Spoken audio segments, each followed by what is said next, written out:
So there's a look at the console. Let's take a look at the controller. Alright, this is the Super NES controller, and it has a very different design. Instead of being boxy with corners that would eventually start digging into your hands and making it hurt to hold, this had a nice, sleek, rounded, comfortable design. They eventually re-released the NES controller more in line with this.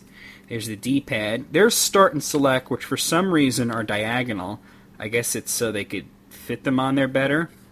And here's the 4 buttons. You have the X button on the top, the B button on the bottom, the A button on the side, and the Y button on the other side.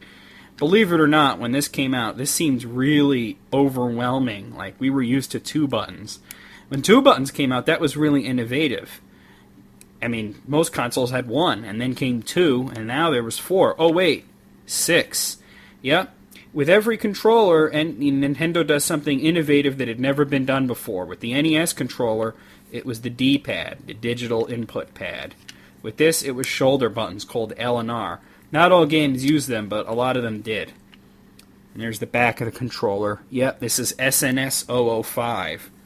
So if the control deck is 1, and the AC adapter is 2, and this is 5, what are 3 and 4? Oh well. This video is running a little long, so I'm probably going to have to split it into 2, because I want to take a look at some of the cartridges. Now here's a typical Super NES cartridge. This is the Legend of Zelda: Link to the Past. Now what's interesting is the design of it.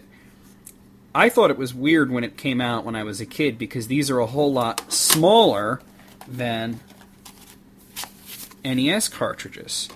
I mean, they're just as thick, but they're, twice as small. So it's kind of weird. They actually look a little bit like Famicom cartridges. Now, like the NES games had these plastic sleeves to protect them, and like Game Boy games had these plastic cases to protect them, there were indeed cases to protect Super NES games, although they only went on the bottom, as you can see there.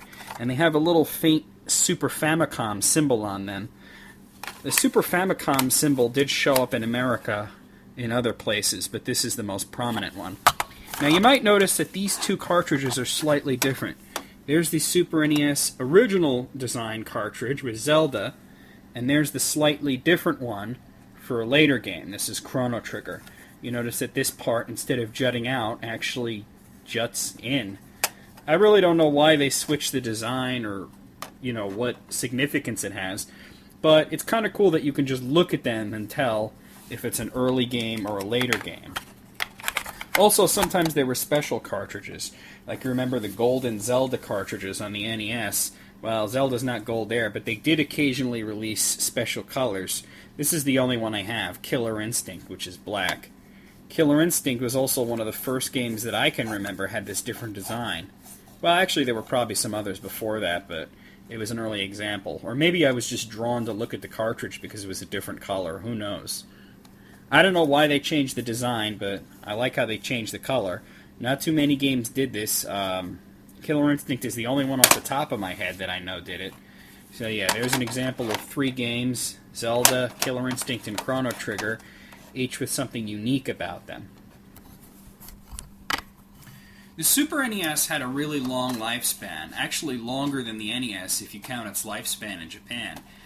Eventually, it would die out, but it outlasted the competition. The TurboGrafx-16, which was the first 16-bit console, or at least the first console that was billed as 16-bit, it actually used dual 8-bit processors. It didn't last very long once Sega Genesis and Super NES came out.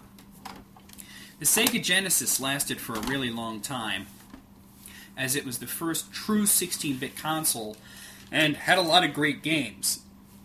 However, the Super NES was just better. A lot of people like to say that the Genesis had a faster clock speed, and there's a lot of talk about blast processing, although no one could really tell you what blast processing is, other than that it was a marketing term. I don't think it actually means anything. The Super NES may not have had a faster clock speed, but it did have a lot more colors and a sharper resolution of graphics. And although the Genesis had a lot of great games, the Super NES just had better games and better series. I mean, yeah, you had Mario and Zelda and Donkey Kong and all the stuff that was already on the NES, just enhanced. Metroid, Castlevania, and such. There were also a lot of new series that started on the Super NES, as well as a lot of RPGs, something that the Sega Genesis had less of. The Sega Genesis was really good for arcade games and action games, and also sports games. But if you liked RPGs and platformers and things like that, the Super NES was the better way to go. Games that were released on both systems were usually better on the Super NES, with very few that were better on the Genesis. Sometimes they were two separate games, and the Genesis one was just more fun. But when they were the same exact game, the Super NES one was usually just a whole hell of a lot better.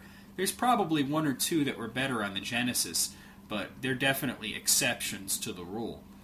The Genesis, after a while, started to falter, and they started doing a lot of add-ons like the Sega CD and the 32X and all that bullshit. And eventually, that killed the Genesis while the Super Nintendo was still around. There were also more advanced machines that came out around the time, like the 64-bit Atari Jaguar, and 32-bit machines like the 3DO and the Philips CDI. Now, those systems generally didn't have a lot of great games. They were very expensive. They didn't really have a whole lot of appeal. Either they just were hyper-expensive machines. The Neo Geo is another example of it. There's a great machine that was 24-bit, but it was just so damn expensive that very few people had it, and it really couldn't hold a candle to the Super NES in terms of popularity. The Sega Genesis really was the only competition this machine had. Anything else was just dead on arrival. Eventually, it died out. Now, you could say that the Sony PlayStation had a lot to do with that, because that was the first system after the Super NES that had a whole hell of a lot of popularity. But if you remember back in late 1995 and early 1996 when the PlayStation first hit the United States, it wasn't really popular. As a matter of fact, the PlayStation, nobody really cared about it until Final Fantasy VII came along, and then all of a sudden the PlayStation was the console to have. And people realized there were a whole lot of other great games on it, and all of a sudden it became the number one console in the world. Now, I'd say the death of the Super NES came more to the fact that Nintendo was just ready to move on. They were coming out with less and less games, and they were working on their new system, which then they called Ultra 64, which eventually became the Nintendo 64, which obviously I'm going to talk about in a future video. The Super NES lasted a much longer time in Japan, though. Even though they had PlayStation, Sega Saturn, and Nintendo 64, as well as some other systems that were only available in Japan, they still played the Super NES, and there's a lot of really late-era Super NES games that were never released in America because the system was just dead here. And I'm talking about as late as 1998. That's right, the Nintendo 64 was already around for 2 years, and the PlayStation for almost 3 years, and there were still new Super Famicom games coming out in Japan. If you check out my blog, I talked about some of them there in 10 great Super NES games that you haven't played but probably should. I mentioned games such as Wrecking Crew 98 and Kirby no Kirikizu and what was that other one? Rockman and Forte, which eventually got released here on the Game Boy Advance as Mega Man and Bass. So there you have it. That's really all I have to say about the Super NES. It was an amazing console. A lot of retro gamers say that the Super NES was the last classic console. Now, there was a time when I felt exactly that same way. It was the last great classic console. Although now I would say that I consider Neo Geo and PlayStation to be classic consoles, and I'm kind of thinking that the Nintendo 64 is ready for that distinction, or will be ready for that distinction soon. Right now I say the PlayStation is the last classic console, but you gotta update that every once in a while, the definition of classic.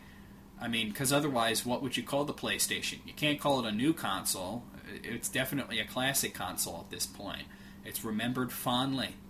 The Super NES is probably the greatest of all the classic console. It was better than the NES, it was better than the Genesis, and honestly, if you compare it to PlayStation, it's a really close race, but I gotta say, I like the Super NES better. I love my PlayStation, but I love my Super NES even more. So, that's it. We'll see you guys next time when I'll talk about the big jump from 16-bit that bypassed the 32-bit era and went straight to 64-bit. That's right, next video we're going to talk about the Nintendo 64. Since this video was so late, I won't wait 2 weeks. I'll just do that next week. So I'll see you guys then.